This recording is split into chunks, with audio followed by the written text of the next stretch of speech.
Pendidikan Bahasa dan Sastra Indonesia.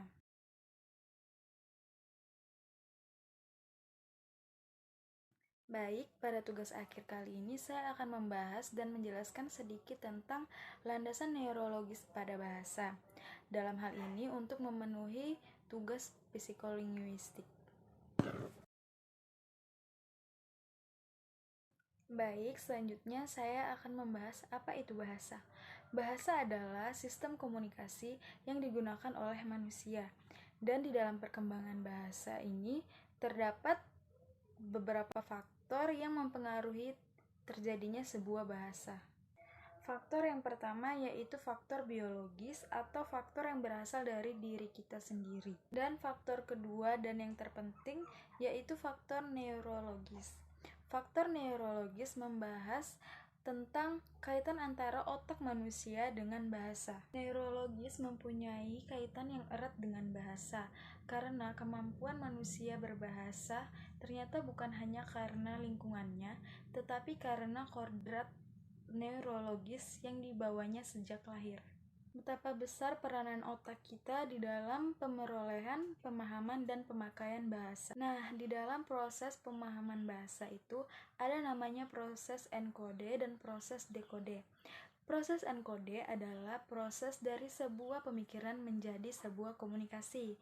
Dan sebaliknya, proses dekode adalah proses dari sebuah komunikasi menjadi sebuah pemikiran. Proses bahasa itu dimulai dengan enkode semantik, enkode gramatikal, dan enkode fonologi. Lalu dilanjutkan dengan dekode fonologi, dekode gramatikal, dan diakhiri dengan dekode semantik.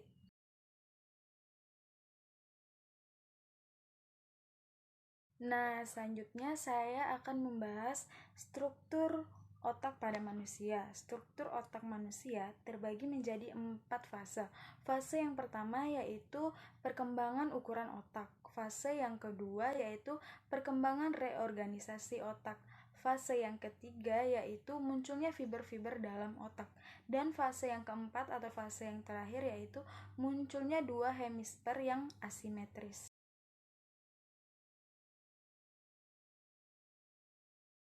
Setelah membahas struktur otak pada manusia, selanjutnya saya akan membahas hubungan antara otak dengan bahasa. Otak memegang peran yang sangat penting dalam berbahasa.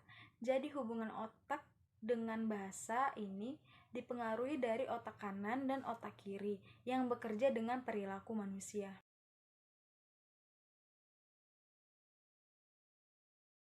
Baik, selanjutnya yaitu gangguan berbicara. Gangguan berbicara adalah cedera pada otak yang dipengaruhi oleh sistem yang rusak pada otak. Nah, hal ini akan mengganggu dalam kefasikan berbicara. Contohnya seperti gagap.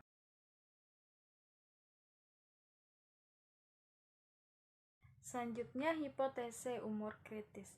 Sebelum mencapai umur belasan tahun, anak mempunyai kemampuan untuk memperoleh bahasa manapun yang disajikan padanya secara natif.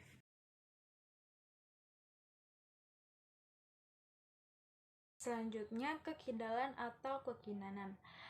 Ada orang yang kidal dan ada orang yang kinan. Bahkan ada pula orang yang dapat menggunakan kedua tangannya secara berimbang yang biasa disebut ambidextrous. Disebutkan bahwa hemisfer kiri adalah sebagian hemisfer dominan bagi bahasa.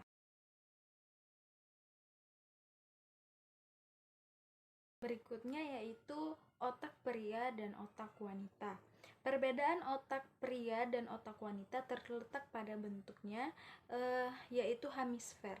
Hemisfer kiri pada wanita lebih tebal dibandingkan hemisfer kanannya. Keadaan inilah yang menyebabkan pada umumnya kelas bahasa didominasi oleh wanita atau perempuan.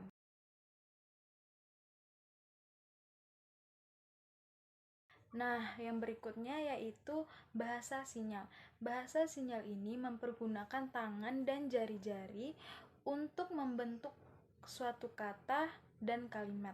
Bahasa sinyal itu ada beberapa macam, di antaranya yaitu bahasa sinyal Amerika dan yang kedua bahasa sinyal Inggris.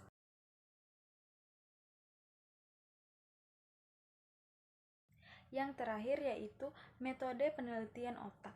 Ada beberapa cara meneliti otak pada manusia. Cara yang pertama yaitu melakukan operasi setelah pasiennya meninggal dunia.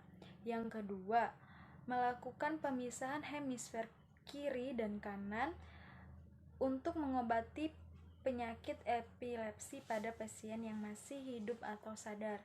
Yang ketiga, mengoperasi pasien hanya dengan anestesis lokal sehingga pasien masih dalam keadaan sadar atau hidup. Baik, mungkin itu saja yang dapat saya sampaikan. Jika ada kesalahan mohon dimaafkan. Semoga apa yang saya sampaikan